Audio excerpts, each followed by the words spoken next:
tonight on CTV News at 6. The battle continues on northern forest fires. Premier Doug Ford provides an update on firefighting efforts across Ontario. And who qualifies for disaster recovery assistance. What they saw, there was no doubt that we were one of the few municipalities that qualified. So now the fund is activated. We have reaction to the program now available for some northern flood victims.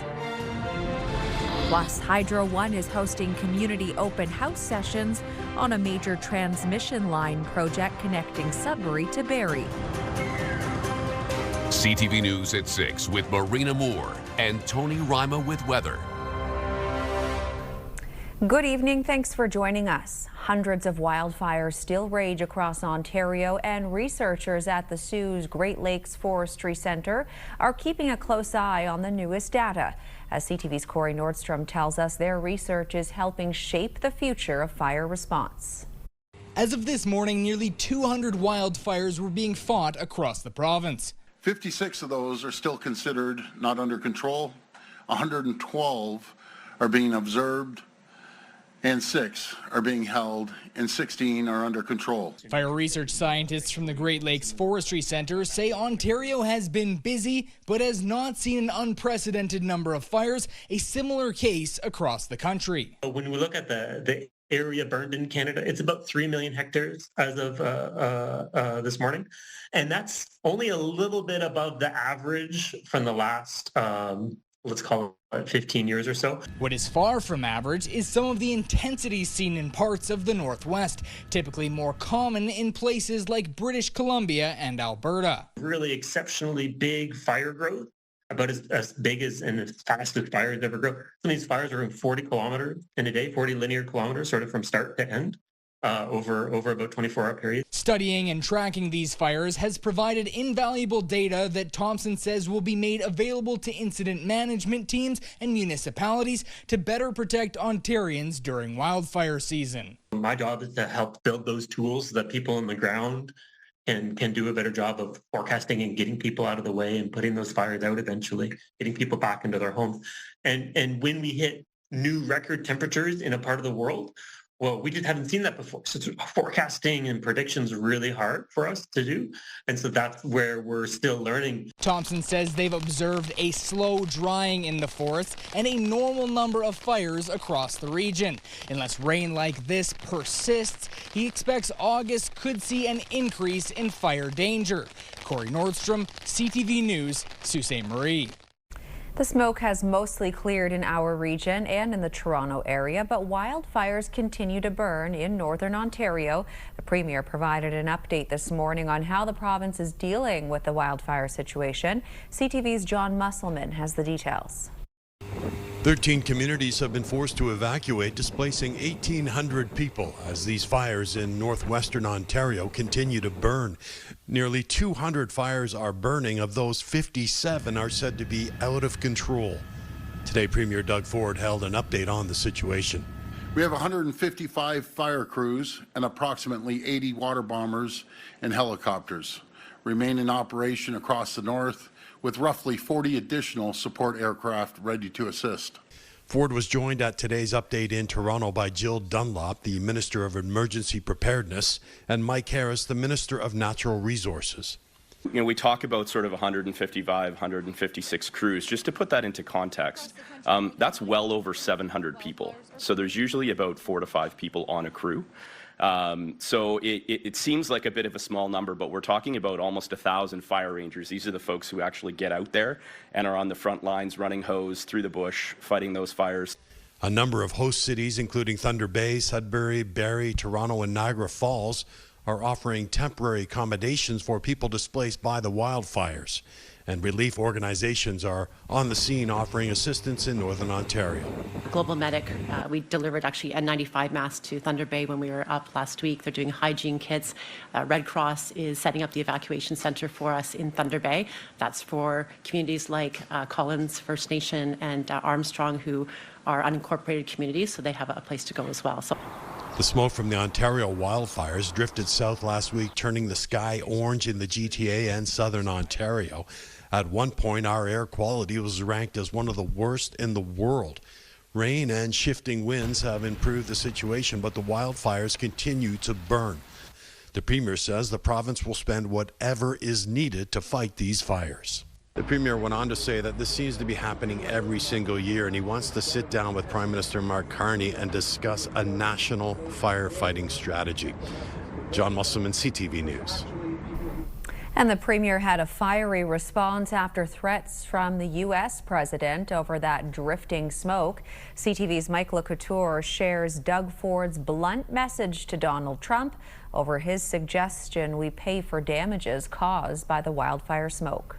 Send up some water bombers. Send up some wildland firefighters. Ontario Premier Doug Ford says instead of the threat of tariffs, President Trump should send help to fight the wildfires. It came after the U.S. leader said he spoke to Prime Minister Mark Carney about the smoke that was blanketing some American cities. We got to stop the fires up there. If we can help them, we'll help them. But maybe they should pay us some damages or something, or we should do some tariffs. That suggestion drew this response from Ford. Rather than criticize and threaten Canada, your closest friends, maybe one day you're going to need our help like you did last year, and we deployed the people. I get frustrated just listening to that bunch of rubbish. Prime Minister Carney did talk to Trump at Sunday's soccer match. In a statement, his office said the Prime Minister provided an update on the wildfire management and the comprehensive approach taken to ensure the safety of all Canadians and Americans. You have to take his threat seriously, even though it is nonsense. Brian Clow is the former Deputy Chief of Staff to Prime Minister Justin Trudeau. He believes Canadian officials have been reaching out to their U.S. counterparts. They are reacting calmly, factually, providing information to the Americans to try to bring the temperature down. A sign that perhaps it's working. Pete Hoekstra made a toast to the Canada-U.S. relationship over some American whiskey in Edmonton. While he didn't weigh in on CUSMA negotiations, he was optimistic about bilateral trade. We're going to end up with a deal between two large trading partners. And it seems the latest threats haven't derailed other joint projects. Hoekstra said he'll be at Friday's opening of the Gordie Howe Bridge with Canadian officials. Mike LeCouture, CTV News, Ottawa. The provincial government has activated disaster recovery assistance for areas that were heavily impacted by flooding conditions in the spring, including Sudbury, French River, Berks Falls, and Armour Township. CTV's Madison Merrier has reaction. In April, areas across the north experienced severe flooding due to rainfall and snowmelt accumulation. Parts of Greater Sudbury were hit hard. People were really impacted by this, and so it had a devastating effect for a lot of households. That because for some, they've never qualified for flooding insurance, and so for them, the cost of rebuilding or certainly renovating the parts that had been flooded was quite extensive. Some communities in Northern Ontario have qualified for provincial financial assistance for primary residences and businesses that sustained damages. We weren't the only municipality affected by these floods. As we know, there was others in the province. That's why I think there was a delay. In May, we had a team from the province come to inspect our area to see if indeed we qualified. And after what they saw, there was no doubt that we were one of the few municipalities that qualified. So now the fund is activated. It's not designed as a replacement for insurance or as a replacement for any other kind of assistance. It's basically to help people like us put our homes back together so that we can move back into them. The disaster relief funding requires a list of forms before individual situations can be assessed. After that, the funding is provided on a case-by-case scenario. The Pappins are a local family who hope to receive this support. We're happy it was activated. I'm a little sorry it took that long, but I mean, hey, it's better than nothing, and it probably will take, I'm imagining, a couple of weeks, if not a few months, to receive the actual funds, but that's okay. If you know it's in the pipeline, then that's the important thing. We spoke to the French River Supply Post, who told CTV News off camera they have their doubts about the funding for businesses. But the mayor of French River says the municipality will be putting together some information to help community members better understand the financial support requirements. Madison Merrier, CTV News, Sudbury. Time now for our first check on weather, and I don't think anyone's complaining about the rain out there today. We sure need it. CTV's Amanda Hicks is filling in for Tony Rima tonight. Amanda, is the rain sticking around? Depends on your postal code, Marina. Mother Nature is playing favorites with who gets the rain and for how long. Although it is safe to say most regions will see some showers throughout the next 2 days. Into Thursday, that's when some communities will see a bit of sunshine on the way, but some communities will see some rain for a little bit longer. The humidity, though, that will be dropping. We will be seeing some cooler conditions, some more comfortable conditions, mind you. I'll have the details for when we're going to see temperatures dip, and then we'll see them climb back up again. Marina. All right, thanks for that, Amanda.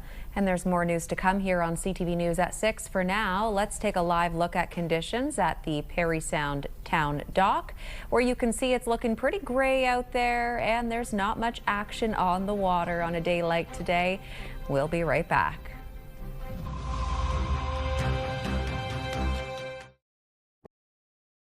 Northern Ontario is growing, and with that, energy demand in the north alone is expected to increase 81% by 2050, according to the Ontario government. That's one of the reasons Hydro One is getting ready for a major transmission line project connecting Sudbury to Barrie. To tell us more about the project, Sunny Kanakran, Vice President of Strategic Projects and Partnerships with Hydro One, joins us via Zoom from Toronto. Sunny, thank you for your time today. Hello, Marina. Thank you very much for having me. Let's start off by talking about this project. It's a single circuit 500 kilovolt transmission line that runs the distance of just about 300 kilometers. Can you explain that type of energy and what goes into bringing it such a distance?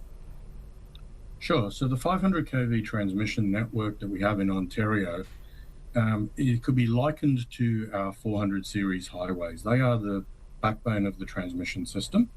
And so this project goes from Sudbury to Barrie and transmits power in both directions over that 300 kilometer distance.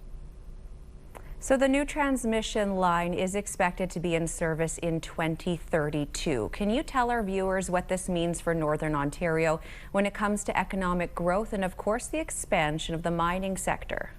So the line itself will help enable a lot of economic growth within the region. At times of day, there are reliability improvements that occur by having this extra transmission line and capacity increases in power that allows economy to continue to develop and grow. The mining sector is one of the important key sectors in Ontario's economic future, along with the ability to actually transmit power that's also generated in Northern Ontario through to the southern centres as they continue to increase load demand. Can you talk to us about the partnership opportunities for Indigenous communities along the path and also job creation? So Hydro One is very proud of our 50-50 equity First Nations model. We engage and develop this project in partnership with our First Nation partners. And at the end of the actual project, once the actual project has been developed and constructed, it is opened up for an equity investment to allow for revenue generation for generations to become. What ends up happening along the way is an integral part of the way we develop our projects, which is to make sure that we are taking Indigenous values as one of the key priorities into our decision-making process for this project. Thank you for your time today, Sunny. Thank you very much, Marina. Sunny Karanakran, Vice President of Strategic Projects and Partnerships with Hydro One, joining us via Zoom. And to learn more about the project, a series of community open house sessions are taking place this summer. Visit hydroone.com for more information. Police in Sault Ste. Marie seized more than $10,000 in drugs and cash. Police say the bust was a result of search warrants executed on Fauquier Avenue. A 31-year-old man was arrested and charged with trafficking after police say they found more than 100 grams of cocaine along with oxycodone. Meanwhile, police in Sudbury netted drugs, cash, and a weapon during a traffic stop Sunday. Police say a caller reported a motorcyclist nodding off while driving. Police found the driver and say the 54-year-old man did poorly on a field sobriety check. He was arrested and searched, leading to police finding cocaine and fentanyl, among other drugs, as well as a collapsible baton. The man faces 11 charges, including impaired driving and trafficking. Greater Sudbury has been cleared on charges laid under the Occupational Health and Safety Act by an appeals court. In 2022, an employee from CK Constructions was seriously injured after the elevated platform he was working on tipped over during repairs to the silos in the city's flour mill areas. According to court documents, the platform's wheel sunk into an old drinking fountain service box, causing it to fall over. While the city had been found guilty at trial, the appeals court judge ruled there wasn't enough evidence to support that verdict. You can learn more about the judge's ruling on our website. Visit ctvnewsnorthernontario.ca. To Kapuskasing for our next story, and Cap Paper has turned a financial page. But as CTV's Lydia Chubak tells us, the community's leader remains cautious about the state of the forestry industry. Full example of what can be achieved when business. Kapuskasing Mayor Dave Plourde says Cap Paper is no longer losing money and is now generating enough cash to fund its own operations. He says getting to this point required a lot of work from employees, management, and government partners. Well, because things can change very drastically, and so I think that it's getting to here was difficult. It was a lot of work. But we have to remain cash positive. And in the world that we live in today, things change rapidly, and I think it's important to be cautious. Plourde says the mill is still producing newsprint, but the company is looking to transition to a different product used in the building and housing sectors. He says changes in the paper market have helped improve the company's position. Markets have changed, and probably through a combination of mill closures elsewhere and rising paper prices and people working really hard at the facility to change where we are today. And I think that's a huge step forward, and I think that we have to continue to do that until such time as we're able to pivot to MDF. Plourde says more details about the transition are expected in the coming months. Lydia Chubak, CTV News, Timmins.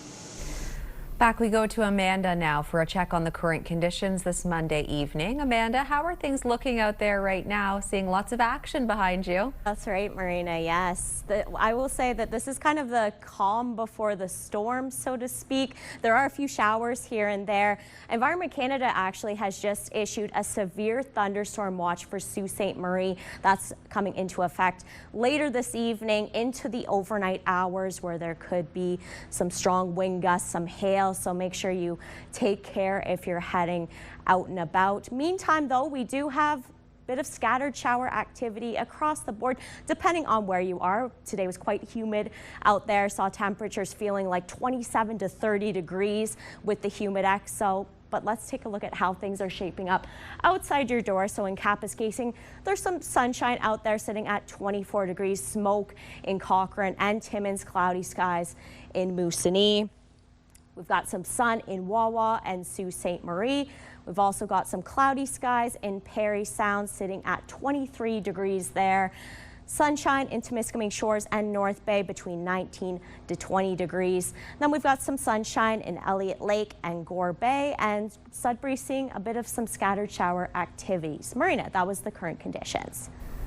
All right, thank you for the update, Amanda. Next on CTV News at 6. A 9th straight night of strikes on a rod. We have the latest on the conflict. Plus, a warning to cyclists who use a bike rack from police in North Bay. Some parents may notice more in their bank accounts today with an increase to the federal child benefit.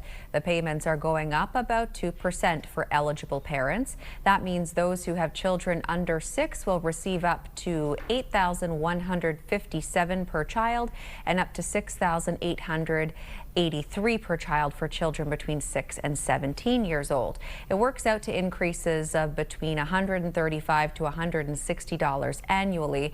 The benefit has been adjusted to inflation, and roughly 3.6 million Canadians will see the increase. President Trump is levying new tariffs against Canada. According to the White House, the tariffs are being imposed because of what it calls discriminatory trade practices against the U.S. The new tariffs will see a 50% tariff on a variety of Canadian-made products, ranging from wine to hockey sticks to cement. Trump is citing the Canadian boycott of American alcohol imposed by most provinces and territories. Also, the supply management on cheese and tariffs and quotas on cars are among the reasons for the new levies. Trump is using Section 338 of the 1930 Tariff Act to impose the tariffs, which will take effect 30 days after signing. Premier Doug Ford already reacting on social media, saying Canada should respond tariff for tariff, dollar for dollar, if they go through. The U.S. military has carried out a 9th straight night of strikes on Iran. In turn, Iran fired missiles toward Jordan. Kuwait and Bahrain say they also activated defenses against Iranian drones and missiles. And the U.S. says another American service member has been killed, this time by an Iranian drone in northern Iraq. One other soldier was injured. With the Strait of Hormuz already being disputed, Yemen's Houthi rebels, who are backed by Iran, say they are now imposing a naval blockade on Saudi Arabia. Yemen sits on the Bab el-Mandeb Strait, which is the southern gateway to the Red Sea. Closing that crucial strait would open a new front in the energy crisis, which has already seen oil prices skyrocket across the globe. With Hormuz already disrupted, the Red Sea has become a key alternative for Gulf oil. Saudi Arabia has yet to respond. The Russia-Ukraine war is intensifying, with Ukraine launching 400 drones toward Russia's capital. Moscow's mayor says most drones were intercepted, but some caused injuries and damage. Ukraine's evolving drone technology is posing challenges for Russia, though Russia's military has increased its use of ballistic missiles. Ukraine says a cargo vessel was hit Sunday by Russian forces after sailing from Odessa. 10 crew members were killed, including 5 sailors from Syria. The federal government is implementing temporary new border measures to combat the spread of Ebola. Cases of Ebola and deaths caused by the disease are rising around the world. The Public Health Agency of Canada says it will deny entry to foreign nationals who have traveled to the Democratic Republic of Congo within the past 21 days. The measures will remain in effect until the end of August. And there's more news ahead, but first, let's get right to your full weather forecast with Amanda Hicks and how many more days of rain we can expect. Amanda. Marina, for sure, it's going to be 2 days, some more, some less, depending on where you are. But as you mentioned, we do need that rain for sure. Let's get into the full forecast. And starting with the forecast radar, so we do have some rain on the way over the next couple days, heavier in the areas along Timmins, Temiskaming Shores. Rain will continue over the next couple days for Timmins for sure. Heavier in some areas, and there is that thunderstorm watch issued by Environment Canada for Sault Ste. Marie. So keep that in mind. That is coming into effect for tonight. So take care if you're heading out and about, as mentioned before. Overnight, though, chance of showers, as mentioned, Sault Ste. Marie showers as well, and there is that thunderstorm watch as well. Chance of showers in Temiskaming Shores sitting at 17 degrees, so a little bit cooler out there compared to what we were seeing just a week ago. It's crazy to think that a week ago we were under such severe heat. In Moosonee, we've got a few showers on the way for Wawa, risk of thunderstorms, 18 degrees in Gore Bay with some showers as well. But let's take a look at how much rain we're going to get over the next few days. Quite a bit depending on where you are. 8 millimeters in Chapleau, 7 in Elliott Lake, but 50 millimeters in Latchford, 25 in Kirkland Lake. So as I was saying, you're definitely going to want to have that umbrella handy. 7-day forecast starting with Sudbury, Nickel Belt. Risk of thunderstorms for tomorrow, high of 19. Chance of showers on Wednesday. Sunshine returns on Thursday, high of 25. Getting back up to normal for this time of year. And then we see a mix of sun and cloud on Saturday. For Sault Ste. Marie, Algoma, chance of showers for tomorrow, high of 18. Back-to-back sunshine Wednesday into Thursday, getting up to 24 degrees on Thursday. Chance of showers on Friday, and then cloudy skies rolling in on Saturday.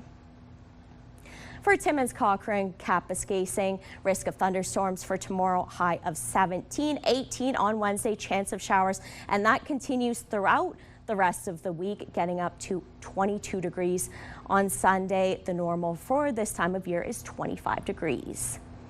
For Timiskaming Shores, Kirkland Lake, chance of showers, risk of thunderstorms for tomorrow, high of 21, 18 on Wednesday, falling below the normal for this time of year. Chance of showers Thursday into Friday, and then by Saturday, we see a little bit of clearing in terms of the rain, but we see some cloud coverage there, high of 23. And finally, for North Bay, West Nipissing, risk of thunderstorms for tomorrow, high of 22, chance of showers on Wednesday. Sunny skies on Thursday. That looks like the nice day, high of 25, and then some scattered shower activity Friday into Saturday. And for today's weather pick of the day, we've got, I guess we do not have today's weather pick of the day. But I know it was a great one. It was a basket of blueberries that was sent in of Lake Wanapitei, and that was a great photo. We'll have to save it for tomorrow. That's what we'll do. There's more news ahead coming up after the break. Stay with us. Summer is here and many people are going to be on the move, and some are even planning to get away in the winter. So are you considering Europe? Canadians are swapping quick trips for longer, more relaxed stays in Europe. To tell us more, Karen Taft, Manager Product Development, Travel and Groups for CAA North and East Ontario, now joins us. Hi there, Karen. Hi there. How are you doing today? I'm doing well. We're hearing more about travelers wanting to slow down and spend more time in one place. So what does that look like in Europe? That's absolutely accurate. We're seeing the trend really shift away from the, hitting country to country to really choosing a spot and then doing side trips and day trips and really relaxing in that one city that you may choose and, become a local and enjoy the cafes and really slow down and make it a more immersive experience. This is a trend we've seen for a couple of years, very strong this year. Though we're in the middle of summer right now, I know a lot of people are starting to think ahead. Why is winter such a great time for a long stay in Europe? Well, Europe, first of all, in the shoulder season, people tend to forget January and February is very different in Europe than it is here. We of course, want to escape the cold. And in Europe, I call it sweater weather in the evening in December and January. Very comfortable. I've worn a t-shirt in Portugal in January. And then February and March and April, very, very wonderful climate. And of course, then you don't have the crowds. You've got, it's definitely less expensive to be traveling, and you really get that more authentic local feel when you're traveling off season. Karen, what kind of long stays does CAA Travel have planned right now? So this is going to be our 4th year doing Portugal, which is the background behind me there. And what we've set up are apartments. So you can stay in an apartment for 3-week stay, or you can do 2 departures and do it for 6 weeks. And you've got, everything in your apartment, everything that you would need. So you've got the combination of, really living like a local, going to the grocery store, as well as combining that with dining out. It's a fantastic experience. And then after Portugal, you can actually extend it and go on to Spain. So the Costa del Sol area is fantastic. Again, an apartment style. So you can stay in either Marbella or Bellamandina. Fantastic areas right off beautiful beaches in Spain. And then after that, you can go on to Italy, in the Rimini area in Italy off the Adriatic coast. Again, having that apartment. So it's that combination of, being able to eat grocery store, very healthy, as well as combine the dining out and really, really enjoy that off season and authentic feel. I'm wondering, who is long stay travel best suited for? Well, we're seeing a real shift. So, of course, our snowbirds are definitely looking for something different. So Europe has become very popular for us. But we're also seeing a lot of solo travelers. So they go down as a group and they're very independent. You have your own apartment, but yet they can meet up with friends. And we're seeing that people are still meeting together after groups have departed, and as well as people that are able to work remotely. So they're able to, again, having that apartment and your Wi-Fi, no problem. So it's really a wide variety of clients that this is suited for. Karen, thanks so much for your time. Really appreciate it. Thank you. Karen Taft joined us this evening, and to find out more about travel options, head to caneo.ca. North Bay police are urging cyclists to take extra precaution to protect their bicycles from being stolen, especially for people who use bike racks. CTV's Eric Tashner has the details and reaction. North Bay police have issued a news release saying there were 2 overnight thefts at local hotels where the victim's vehicle-mounted bike rack lock was cut and 2 bicycles were stolen. Police are encouraging cyclists to not leave their bike unattended on a vehicle overnight, record the bike's serial number and take a current picture of it to help ID it if it is stolen, and report any suspicious activity involving bicycles or bike racks to local police. As you can see, there's an array of locks. Barry Kluss, the owner of Cheapskate's sporting goods store, recommends bicycle owners use a sturdy lock to protect their bike from theft. There's different levels of locks you can buy, but you got to spend some money to get, some really solid locks that'll be difficult to get into. People that don't lock their vehicles are going to get their car ransacked. People that don't lock their bikes, there's a good chance they'll be gone. This all comes during peak tourism season and packed hotels.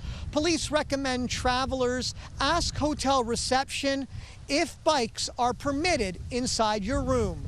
Eric Tashner, CTV News, North Bay. Clinical trials often offer patients hope when no other treatments are available, but one group says Canada's prominence in clinical trials is slipping. CTV's Pauline Chan reports. In some disease areas like oncology, it can mean a difference between life and death. A clinical trial is an opportunity for Canadians to access new innovative medicines, cutting-edge therapies and specialized care. Pharmacist Bettina Hamlin of Innovative Medicines Canada worries that Canada's once leading role as a place to hold clinical trials is slipping. And we're losing that competitiveness because other countries are really stepping up and attracting clinical trials into their jurisdictions. That's despite Canada having top universities, renowned researchers, and excellent hospitals. It takes on average 2 years for Canadians to then access that medicine.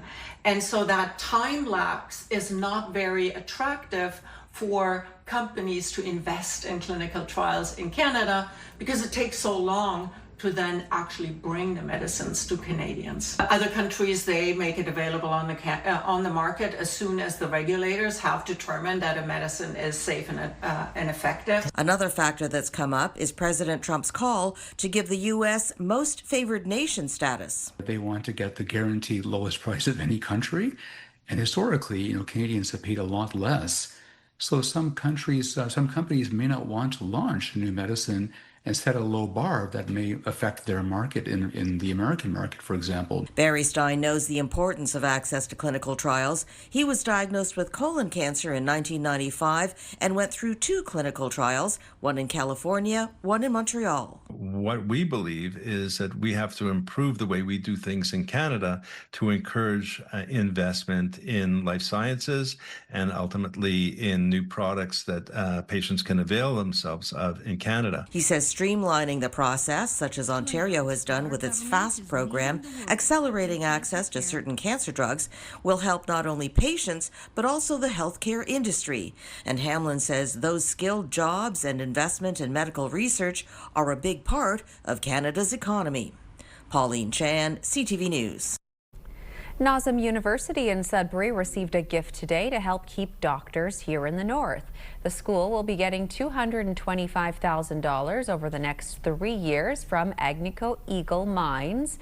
With doctor shortages across the region, the money is intended to boost the school's recruitment resources that support local initiatives already in place, showing potential students the benefits of living, learning, and working in Northern Ontario. Still ahead on CTV News at 6, the Elliott Lake Vikings will make their NOJHL comeback this upcoming season. The new head coach shares his thoughts coming up. Clothing consideration provided by Fashion Fair. Beautiful clothing for today's woman, where quality makes the difference. Timmins City Council has approved $150,000 from the municipal accommodations tax in funding for the Mount Jameson Resort. For the construction of a new operations garage and installation of a magic carpet conveyor lift system from the municipal accommodation tax fund category to benefit our residents. Any discussion? I see none. I'll call for the vote. All in favor? Motion's carried. Council passing the motion unanimously. Mount Jameson is coming off a banner year, having rebranded itself from Kamoskosha Snow Resort. There was also a lot of snow this year to be enjoyed. FedNor Minister Patty Hajdu also recently pledged $420,000 for the resort's conveyor-style lift. The NOJHL has launched its new schedule, and while it will have to fill a hole left by the Sudbury Cubs, it'll be welcoming the Elliott Lake Vikings back to the league. The Vikings will be back after an absence that stretched almost 2 seasons. Its owner decided to step away from the league after Elliott Lake's home arena had to close due to structural concerns, and traveling back and forth to neighboring arenas became too difficult. There will be a new man behind the bench this year who tells CTV News he's looking forward to life in the North with a team they've rebuilt from the ground up. Talking to some coaches who have been reputable, who have some very strong teams. I mean, one guy said he only had eight returning players. So I do feel that there's a time where every year we are having to recruit a large number of players to come back. I think the years of the 2-3 year commitment from players is a little bit few and far between. So I don't think we're in any different boat than any other teams. The Vikings' first game will be on the road this year, September 12th, facing off in Blind River against the Beavers. And as one team returns to the NOJHL, the league is reacting to another team leaving. Thursday, the owners of the Sudbury Cubs announced they were forfeiting their franchise to pursue other options. The league's commissioner, Rob Mazuka, saying in a statement over the weekend, "While we are disappointed by this decision, we respect the organization's choice to determine the direction it believes is best for the future." The statement went on to thank players, volunteers, billets, and fans for supporting the club. The Cubs ownership announced they would be leaving the league just hours after the schedule for the upcoming season was released. Mazuka's statement saying the league remains committed to player development, community engagement, and competitive excellence. In the Ontario Hockey League, the Sioux Greyhounds have announced a new assistant head coach. Steve O'Rourke will be behind the bench with Drew Bannister this season. O'Rourke coached the Seattle Torrent of the PWHL last season. This is the second coaching change the club has made in the offseason. They parted ways with longtime coach John Dean back in April. Spain is on top of the soccer universe after beating Argentina to take home the World Cup.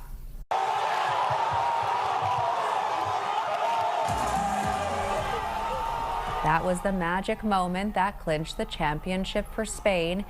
Ferran Torres finding the back of the goal to score in extra time. Despite the 1-0 scoreline, the game wasn't that close. Spain dominated play and Argentina didn't register a shot until extra time. The champions of the world are Spain! It's Spain's second World Cup title. It's also the current holder of the Women's World Cup and European Championship. Argentina's superstar Lionel Messi was left in tears, but it's unclear if this marks his final appearance on the world stage. Argentina's loss also means no team has repeated as World Cup champions since Brazil in 1962. Vamos España! Vamos! And this was the scene in Madrid as thousands of fans gathered to see the team parade through the city's historic streets. The win made Spain the first country to hold both men's and women's World Cup trophies simultaneously. Caribbean music and culture filled the streets of Toronto this weekend. CTV's Rahim Ladani took in Junior Carnival and shares the fun and festivities.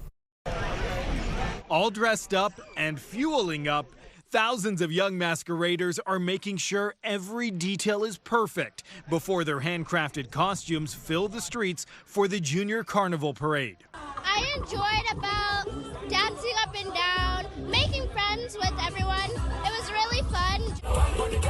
This is one of the most anticipated family events of the Toronto Caribbean Festival. It had to be rescheduled due to Saturday's forecast, but that's had little impact on the turnout as these young people continue the tradition of embracing Caribbean culture and artistic expression. Toronto is a multicultural city, but the Caribbean have given a gift to Canada in 1967. It's the only organization that gave that gift that's still alive today, 59 years later. This year's theme is We Move the Carnival, recognizing the passion, creativity, and pride that drives Carnival forward.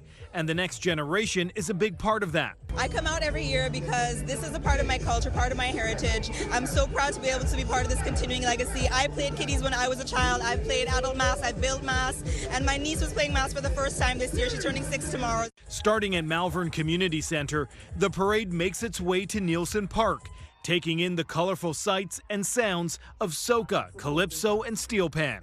It's coming together to celebrate the Caribbean culture, the heritage, but also it's a statement to say that we're working hard and we're committed to a city that's better future for our children. Very passionate about my culture. My parents are both from Trinidad and Tobago. This is something that they've passed on to us. It's a celebration. It's a way of family and friends coming together in harmony. Now in its 59th year, the Junior Parade is just the beginning of the overall Caribbean Carnival, one of the largest cultural festivals in North America. Rahim Ladani, CTV News. A popular summer tradition took place yesterday in Sudbury on Lake Wanapitei. It was bittersweet as Canadian singer-songwriter Larry Berrio hosted his 10th and final year of Berrio on the Sandbanks. It's a special concert on the water along the scenic sandbanks of Lake Wanapitei. Hundreds of boaters anchored off to enjoy the show, and this year Naked Soul performed as special guest. Major success on the film Oppenheimer opened the door for Christopher Nolan's latest historical drama. David Daniel has more in tonight's Hollywood Report. You're a man who needs to control his fate. The Odyssey writer-director Christopher Nolan says his Oscar-winning blockbuster Oppenheimer paved the way for his new film. Coming out of Oppenheimer, which was a much bigger success than we'd ever hoped for, and you know, obviously that was thrilling and is its own reward, but it also presents you with an opportunity. You know, when something like that works, it means you've kind of bought yourself the opportunity to make something you wouldn't be able to make otherwise. The Odyssey opened with an estimated $264 million worldwide, the biggest global debut of Nolan's career. New York on Sunday, big cities taking a nap. Laura Anglade gives a more relaxed vibe to the city that doesn't sleep with Sunday in New York. The award-winning jazz performer's take on the 1963 classic is from her new album, Something's Coming, due out November 13th. In Hollywood, I'm David Daniel.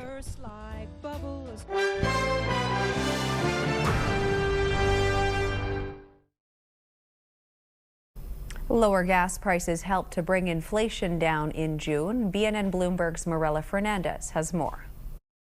Inflation for June came in at 2.8%, down from 3.2% in May. The Middle East conflict spiked oil prices in the spring, but between May and June, they were down 10%. Prices for travelers' accommodation in Ontario and BC were both up about 20% in June. Both cities hosted World Cup games. Food prices grew at a slower pace. Here are the closing numbers for the day. The Canadian dollar is down to 71.10 US. West Texas Intermediate is up to $83 US a barrel. Western Canadian Select up over $3 to $68.35. And the TSX lost 303 points today. Those are your business headlines. I'm Marilla Fernandez.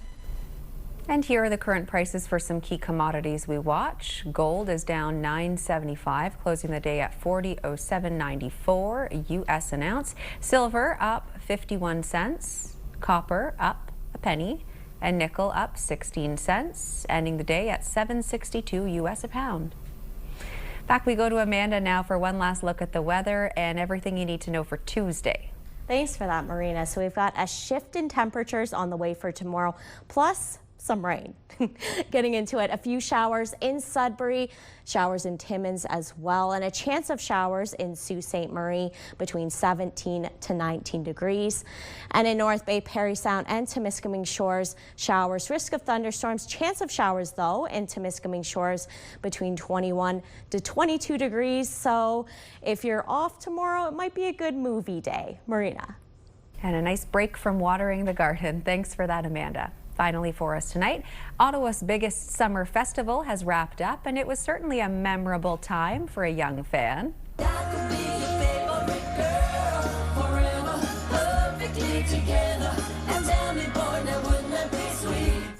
Gwen Stefani was the headliner Saturday night at Ottawa Blues Fest, and for fan Grace, it was her first ever concert. She was invited up on stage for a quick chat with the pop star. Her brother had a sign to grab Gwen's attention, and it worked.